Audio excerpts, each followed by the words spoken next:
How's it going? We are back for another episode of the NFL Cymru podcast with myself, Dyfed Guto, Guto Williams. Guto, noswaith dda, we're back again. That's what that.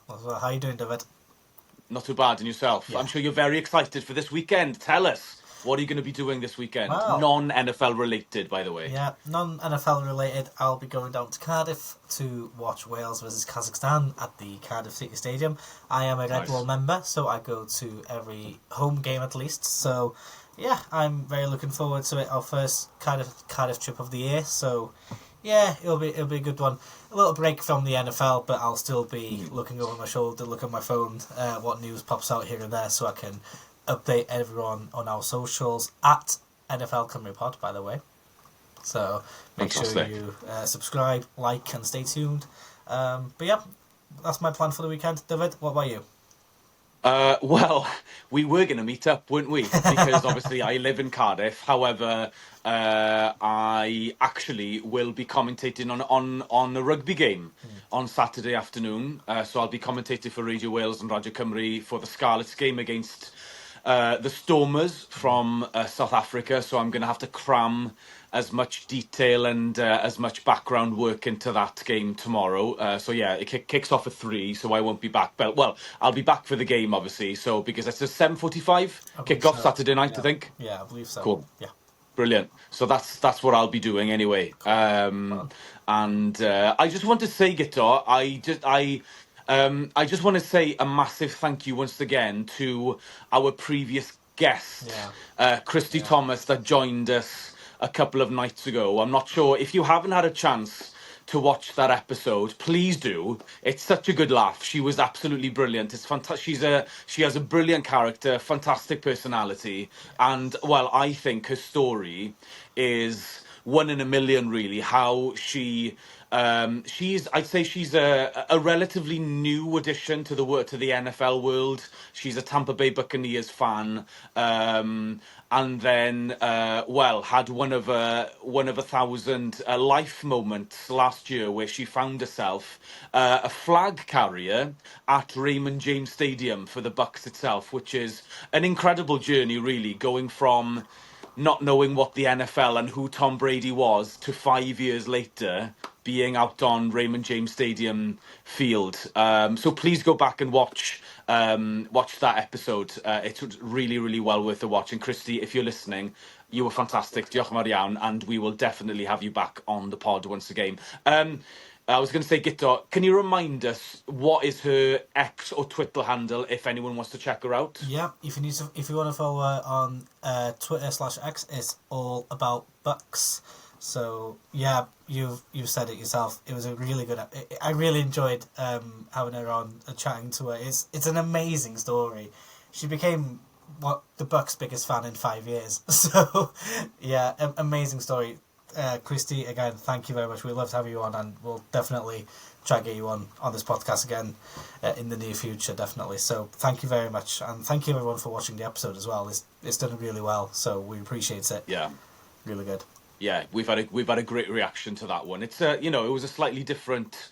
It's always great, I think, to bring some new guests on, because obviously you get different perspectives, and last episode is going to be completely different to this one, because it's we're going to be talking about news that have been happening in the world of the NFL this week, and we kind of took a break last episode just to have some background and to get to know more of Wales-based NFL fans, and that's exactly what we kind of strive to achieve here on the NFL Cymru podcast. And if anyone else has to, by the way, wants to come on the pod to tell their story of how they became involved with the franchise, a team, or the world of the NFL in general, please let us know on the socials. NFL, look for either NFL Cymru or NFL Cymru Pod on Instagram.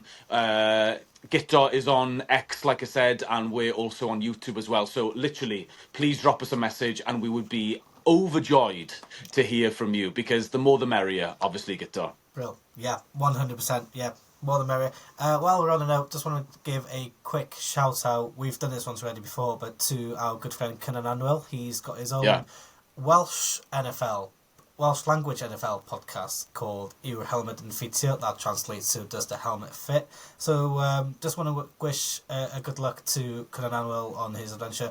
I believe he was on the radio, I believe, yesterday advertising it. So well done to him, and we both wish him well with his podcast as well. And like I said, we've had him on. We'd love to have him on again in the near future. Oh yeah, we'll definitely have it back. Yeah, 100%. Because Varsity is this weekend, isn't it? It is. So Yes. the Mud Dogs will be playing against Aberystwyth in probably their biggest game of the season. Yeah. So yeah, we'll have to get Conan back. Surely, maybe, hopefully, we'll try and get him back. Maybe next week or in the next couple of weeks to give us. Well, just to tell us how it went in Varsity and how the pod is going and things like that. We'll definitely have Conan back. Wonderful. So, Guto, should we get on with things? Should we update the viewers on what's been going on this week in the NFL? Obviously, we're kind of coming towards the end of free agency. Really, not much happening at the moment. No. However, we heard rumours of it happening. To be fair. This franchise, the Cincinnati Bengals, they stuck to their word, and somehow, I'm not sure how they've been managed to, but somehow they've been able to give Jamar Chase and T. Higgins massive contract extensions. Yeah. So Jamar Chase has been given a 4-year, $161 million contract, while T. Higgins has been given a 4-year, $115 million contract from the Cincinnati Bengals. How they've done it, no idea. It's crazy. In the story of Bengals for me last season was attack against defense. They've scored a lot of touchdowns in games, but their defense wasn't up to par, and really the reason why they didn't make the playoffs in the end, when they're offensive wise they're a playoff team, but they needed to add more weapons to their defense, and it was attack against defense in the end. They lost the defense. They lost a lot of games where they should have put games away real quick. So, but they've spent a lot of money now on Jamar Chase and T. Higgins, two probably the best duo wide receivers in the league, of course. So they are going to expect a lot of money. However, have they prioritized the wrong area of the team? I'm looking at Trey Hendrickson, their defensive. He's one of the defensive players for the Bengals. There was rumors that he might leave the team, or he was open for a trade, or he was looking at free agency, whatever. So it's going to be interesting what the situation with Trey Hendrickson is going to be. I bet a lot of teams might be looking at him, but will he be asking for a lot of money as well? Who knows? But it's been an interesting situation, money-wise, for the Cincinnati Bengals. Yeah, that's a really good point about Trey Hendrickson, actually, because I completely agree with your point of they really need to take a look at that defense, because ultimately we've seen look at the last Super Bowl, that Eagles defense was so ferocious, it didn't even give Kansas City a chance, didn't it? No. So they say defense wins Super Bowls at the end of the day. So, that's something that they really, really need to target. And like I said, with Trey Hendrickson, he did request a trade from the Bengals itself. I just can't believe that he's still out there. Obviously, I'm sure he has some options on the table. He's still in his prime. I think he has over 20 sacks in the last two NFL seasons. So he's an absolute monster on the edge. He came from the New Orleans Saints a couple of seasons ago, and he's just gone from strength to strength. And wherever he lands, whether that's back with the Bengals, however, if we're looking at their cap situation, that is very unlikely now that they've done this massive move. Because I think I said a couple of pods ago, Guto, my only fear would if the Bengals would turn around and give these two fantastic wide receivers, like you said, without doubt the best duo in the NFL, are they going to handcuff themselves in the next years to come? Because, like I said, they've already paid Joe Burrow, and his salary is only going to go up. The only thing that they can do, obviously, is next off-season, they can restructure these contracts. They'll have to do that, because I think Jamar Chase is going to be earning around 40 million per season.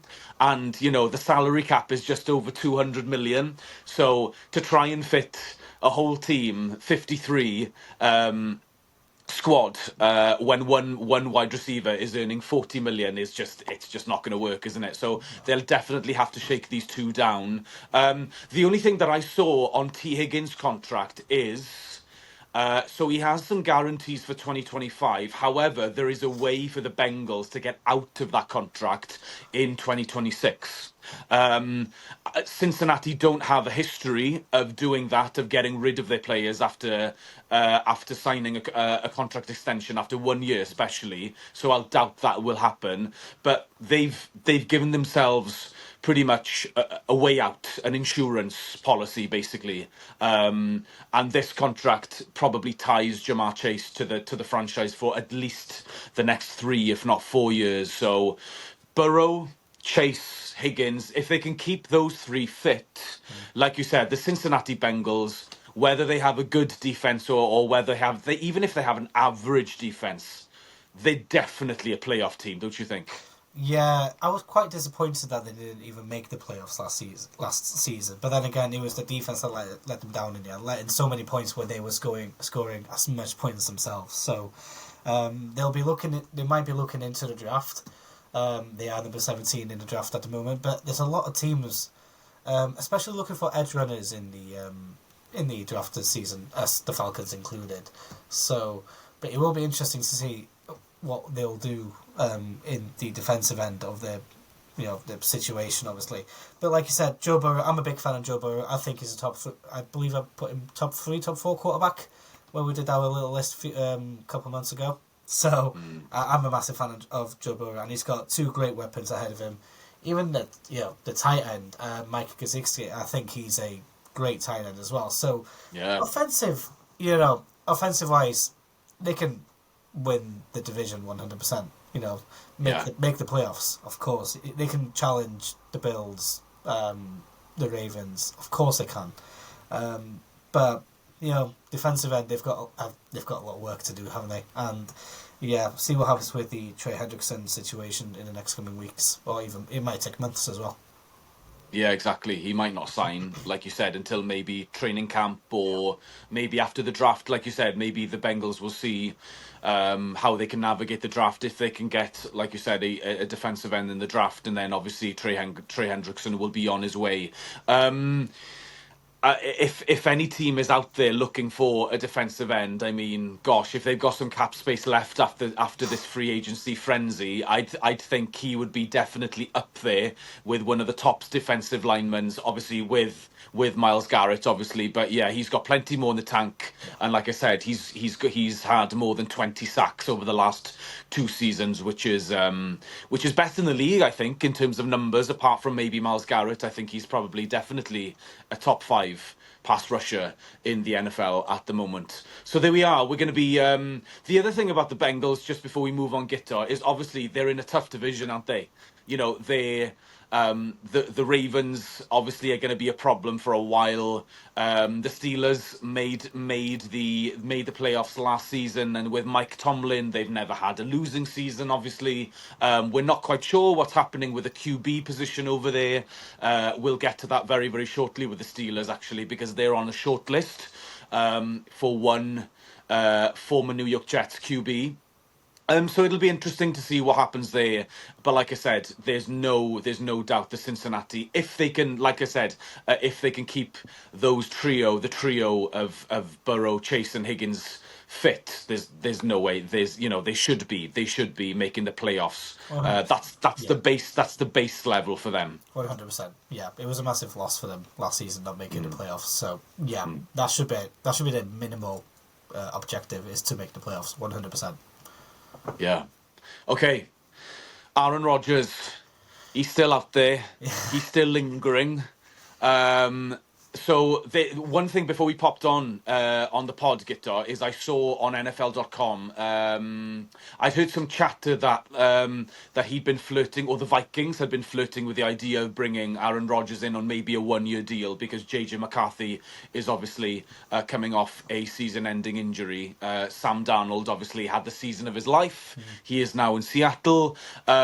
So in the last couple of weeks, it's basically come down between the Vikings, the Giants, and the Steelers Yeah, potentially. yeah. We're not sure if Cleveland might be involved as a fourth possible landing spot for Aaron Rodgers. However, the breaking news just came up a couple of moments ago that the Vikings have taken themselves out of the running for Aaron Rodgers. If I'm a Vikings fan, I'm very very happy to hear that because I think JJ McCarthy has a lot of upside, even though he is coming off a pretty serious injury. So they've taken the step back. They said no, JJ McCarthy is going to be our starter. Apparently, there have been some calls calling about trading for McCarthy even. So the Vikings have put it out there that they're going to be going forward with McCarthy. So Guto are basically down to either the New York Giants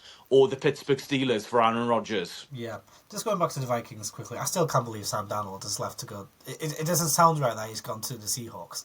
You know, he had the season of his life last season, and now he's at the Seahawks. You know, good luck to him. I hope he does well. But obviously, their plan was obviously to JJ McCarthy because they drafted him at number 3, but he got injured very early on, so that's going to be the Vikings' plan moving forward. Aaron Rodgers could have, however, followed in the footsteps of Brett Favre. He started off at Green Bay Packers, then he went to the Jets, and then he ended up at the Vikings. So, but Aaron Rodgers, it looks like he'll be going a different direction. The Vikings, I'm not interested in him. Fair enough. You know, if I was a Vikings fan as well, I'd be happy days as well. My dad is a Steelers fan. He doesn't want Aaron Rodgers in the team. Obviously, there's some questions what's going to happen in the quarterback situation there as well. So, at the moment it is between the New York Giants, I apologise, and the Pittsburgh Steelers as well. Do you see him making a jump to the Giants after playing with the Jets for 2 seasons? Well, I was going to say before you move on from there, if your dad is listening, I don't want to play devil's advocate here, but if I'm correct, the New York Giants have the 3rd overall pick in this year's draft. So someone like Cam Ward potentially might be on the board for them. Yeah. Even Shadur Sanders is definitely going to be there. If the Giants if they take a QB in the first round, I mean, is that realistic that Aaron Rodgers is going to be there? The only way that I can see that happening is the Giants are going to say, right, we're going to bring Rodgers in on a 1-year deal. Our rookie is going to sit behind Aaron Rodgers. However, personally, I don't see Shadur Sanders or Cam Ward even doing that. I don't see them. I think they're NFL ready. They'll definitely want to Yeah. start. So I hate to say it, Guitar, but it looks more likely that he might be going to the Steelers more than the Giants. And like you said, Yeah. do you think he'll mind crossing from the Jets to the Giants? I don't think that'll cross his mind at all, if I'm honest with you. Yeah. Yeah. Yeah. It looks like because the Giants are number 3, they will be going for someone in the draft. I think I'm just looking at the draft board now, and you know a lot of teams who might be a couple of teams now who might be shopping for a quarterback. I don't see the Tennessee, going for Aaron Rodgers. They'll be going for a quarterback. Cleveland, they'll be going for a quarterback. Giants, obviously. So if he ends up at the Pittsburgh Steelers, will he start him again? Ahead of Russell Wilson. Who knows? Yeah, I can't even get my head around where I can see him ending up. To be honest with you, I can't see an outside team looking for him or anything. So, yeah, my dad will be disappointed. But I won't be too surprised if the Steelers think, okay, we can take him for maybe like a season or two. He's lost his touch. He's not, he of all time, you can say he's probably a top 10 quarterback of all time. Maybe so. But Probably. probably so. But now, obviously, he's lost it. It's just a little bit. Probably that injury for the Jets. He was off for the season. So last season, he didn't have a great season at all. Even with Devontae Adams at the Jets, it didn't work out for him. So it depends who wants him as well. Obviously, do you see the Steelers wanting him? Who knows? They might want to go for someone in round 2 or round 3 of the draft if there's anybody available. Who knows? So, and they might end up sticking with Russell Wilson. But we'll see. We'll see what happens. It's to me, I'm still trying to see which team will make the most sense for him. So, but I can't quite figure it out at the moment. To be completely honest with you, it's a difficult one. Last point for me on Aaron Rodgers really is you have to, if you're looking at the Giants and the Steelers, I think you have to look at the weaponry that's there as well. Much more favourable position for Aaron Rodgers to go to the Steelers, I'd say. Although, obviously they've given DK Metcalf a $104 million dollar contract. Yeah. They've got George Pickens on the other side, so they're really, really sorted there in their wide receiver room. However, personally, I think the Giants have the better wide receiver in Malik Neighbours. I think he was an absolute stud last season. I think he has the potential to be a top 5 wide receiver in the next couple of years. However, the rest of the Giants roster is pretty poor at the moment and pretty inconsistent. So I think, you have to be realistic in terms of Aaron Rodgers. What's he looking to do? Is he looking to cash in for another year in the NFL, or does he legitimately want to have a chance to win? If he wants to do the latter, he'll probably go to the Steelers. Because let's be honest, the Giants aren't going to be very... I doubt that they'll be very, very competitive in an extremely difficult division, let's be honest, where they'll be coming up against the Eagles and the Commanders, who are going to be even better, I think. They're building a brilliant roster over there in Washington at the moment. And Dallas, I guess, are going to be Dallas as well. You never know if they're going to be... if they're going to be on top or they're going to be absolutely rubbish like they were last season. Yeah, it's not a good time to be a Giants fan, I don't think. Malik Neighbours was probably the only positive from last season. He did ball out. He started off really slow, but I think he got 1,000 yards in the end, I think, didn't he? So, yeah, he did, yeah. He's definitely a wide receiver for the future, 100%. He got drafted quite young as well, at 20 years old, I think. So, he'll be 21 going into the season. So in his year 2. So yeah, I see him definitely becoming a top 5 wide receiver in the near future. But yeah, with Aaron Rodgers, I think his mindset is he wants to win. Of course, he wants to compete. But every year the league is getting more difficult and more difficult for the weaker teams. Let's be honest. So he'd want to join a top team. Joining New York Giants, I don't believe that will push the Giants go upwards. It'll just be like a steady ship for them. So yeah, he might end up at the Steelers.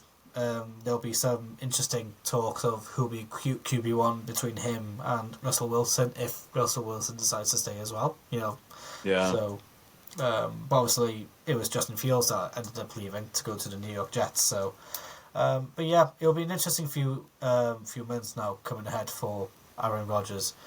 Do you see him ending up probably not just retiring?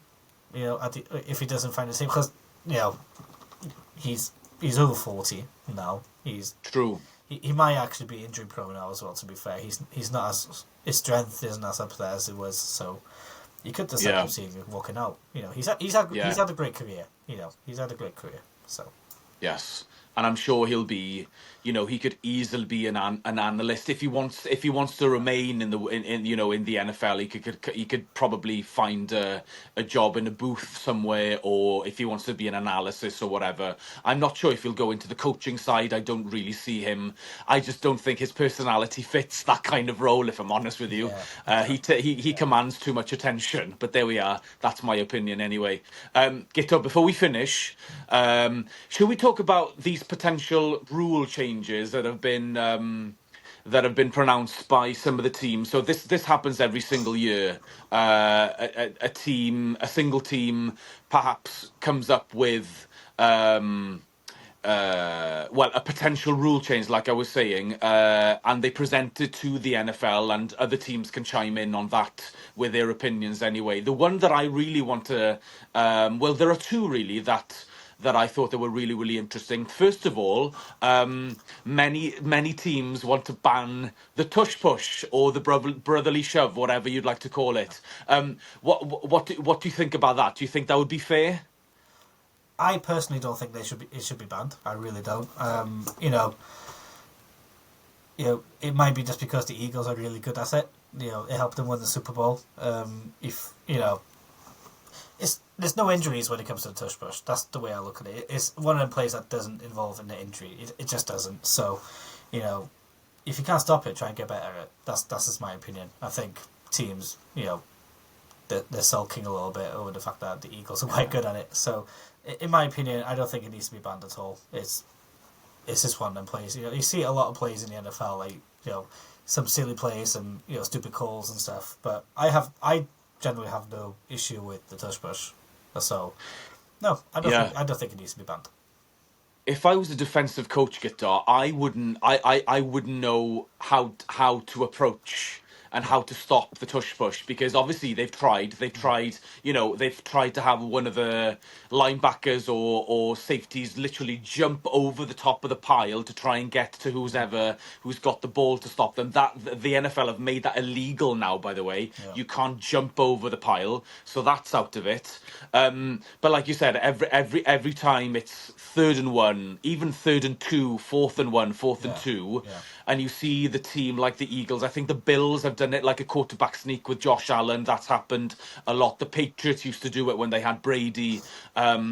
It's pretty, as a play itself, it's pretty. It's hard to stop, especially if you've got that momentum, if you've got that push with the O-line. And then obviously, if you're on the defense, you have to stack the box and you have to try and get your timing exactly right, so you push against that momentum. But like I said, if I was a defensive coordinator, I wouldn't even know where to start, because you have to keep people on the boundaries as well in case they do the fake and throw to the boundary as well. So there's so many things that you have to think about as well. So yeah, I mean, like I said, I don't think it's going to gather enough momentum in order to get it banned, if I'm honest. Lastly, the other one that I thought that was quite interesting, again, I don't think the NFL will go for this one, is I think the Detroit Lions came up with this one. It's about inconsistencies with playoff seedings, basically. Whether you win, if you win the division, but say if you're in a weak division and you win the division with a record of say 9-7 or 9-8 rather, sorry, 9-8, or even some teams have won the division with a losing record in the past and gone to the playoffs. So the Detroit Lions want to change that, so the away team doesn't have to play away from home because they've lost out to a division winner. So even if you finish second in your division, even that's 10-7, 11-6, and you've got a better record than the other team, but you're playing away from home.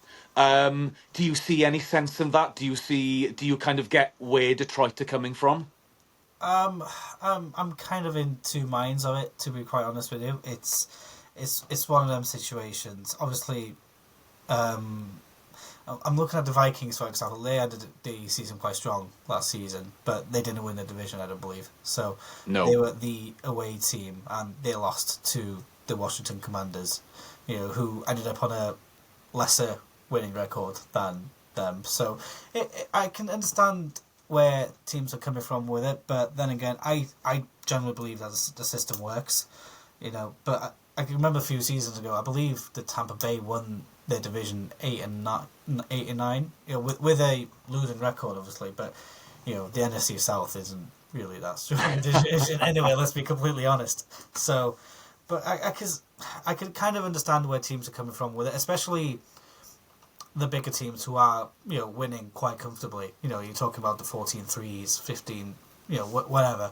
Yeah. When it comes to the smaller team, it's everybody deserves a chance to play at home, I think, in the playoffs. Yeah. I think so. I think it's one of them. So, and especially, you ended up going, you're probably going to end up playing away in the championship games anyway. So. True. So Like I yeah, said, I think it affects. It wouldn't affect necessarily the top seeds. mm, So, say it wouldn't really affect seeds 1 to 3. I don't think it would have more effect from seeds 4 to 7. yeah, I reckon yeah, where there's a tighter bunch and where the records are maybe closer mm, to each other. Like you said, if there's one team, 15-2 or 14-3, like you said, well, fair enough. But the teams that finish, 11-6, 10-7. I know the Dolphins a couple of years ago finished 10-7 and they didn't even get in the playoffs. mm, Whereas a team in the NFC side, maybe the NFC South or even the AFC South. I'm looking at the Texans for instance. yeah, I think they finished with a 9-8 record that season, and they got into the playoffs. So I do understand the knowledge, and I do understand the where the Detroit the Lions are coming from, and I do sympathise with them because, like I said, it really sucked finishing 10-7 and not making the playoffs. yeah. But then again, like I said, I don't see the NFL changing that rule anytime soon. No, no. To be honest with you, and go back to how it used to be. No, I don't think so either. I think the rules only changed a few years ago anyway to be Yeah, what it is now. So I think it's too early for them to actually change it. I'm looking at the Seattle Seahawks. They ended up the season with a 10-7 records, and they didn't even make the playoffs. So yeah, and Tampa Bay, they won a division at 10-7, and yeah, they were one of in if you were to change the rule last season, Tampa Bay would be the lower seed. So by finishing 10-7. But so yeah, it's one of them situations. I get where the big teams are coming from. If you're looking at between 1 and 3, I completely understand 100%. But so it would obviously affect the bottom 4 or 5. So, but yeah, I generally don't see it being changed anytime soon. yeah. And it doesn't take away the excitement from the playoffs, if you know what I mean. So obviously people suggest that the round before the NFC Championships is probably the best round anyway. It's like a semi-final to the final, but then obviously on. So, but I don't think it will take away the excitement from it. So Yeah. nothing to worry about, I don't think. Yeah, it's a luck of the draw half the time, Exactly. like you said. Yeah. Sometimes some at the moment the AFC is completely stacked and very very strong. Yeah. And you're looking for at least a minimum of 10-7, like you said, or you haven't got a chance of getting into the playoffs. Maybe even 11-6 these days, Yeah. as the AFC is getting stronger, and the NFC are slowly catching up. I think they did so last year. I think so. There we are, Guitar. I think we've covered everything for this episode. I hope you've enjoyed listening to our content this week. Like I said, if you haven't listened to our wonderful episode with Christy Thomas that was out on Tuesday evening, please go back and listen to that. We're on YouTube and Spotify as well at NFL Cymru Pod. Thank you all for your wonderful messages, for your follows, for your likes as well, and for your views. As always, keep them coming. Like I said, we're trying to build the brand as much as we can. Guitar, enjoy your weekend. Enjoy the game on Saturday. Yeah. You're coming down to my town, and like I said, unfortunately, because I'll be working, but hopefully we'll be able to meet up next week because I'm coming up north Yeah. once again Yeah. next week. So Sounds we'll do our next episode, Guitar, where both of us once again will be in North Wales, and maybe we can meet up sometime next week. Yeah, that sounds really good to me, David. Yeah, it's weird. Yeah, we've been doing this podcast together for almost 2 months now, and we've only met each other once, face to face. Once, yeah, I So, know. yeah, but yeah, no, we'll have to do a face to face podcast one day, 100%. I think Absolutely. that'll be something interesting to do. So, Absolutely. but yeah, There we are. Well, me and Guitar, especially on the socials, will keep you posted. Like I said, we've got a big weekend of squat here in Wales. Yeah. So if anything major drops in the world of the NFL over the weekend, maybe Aaron Rodgers will decide perhaps that he wants to play for the Steelers or the Giants, or like we said in the pod, he wants to retire. We will let you know as soon as possible. If we don't hear you, have a wonderful weekend, and we will see you at the next episode next week. Thank you. Diolch yn fawr.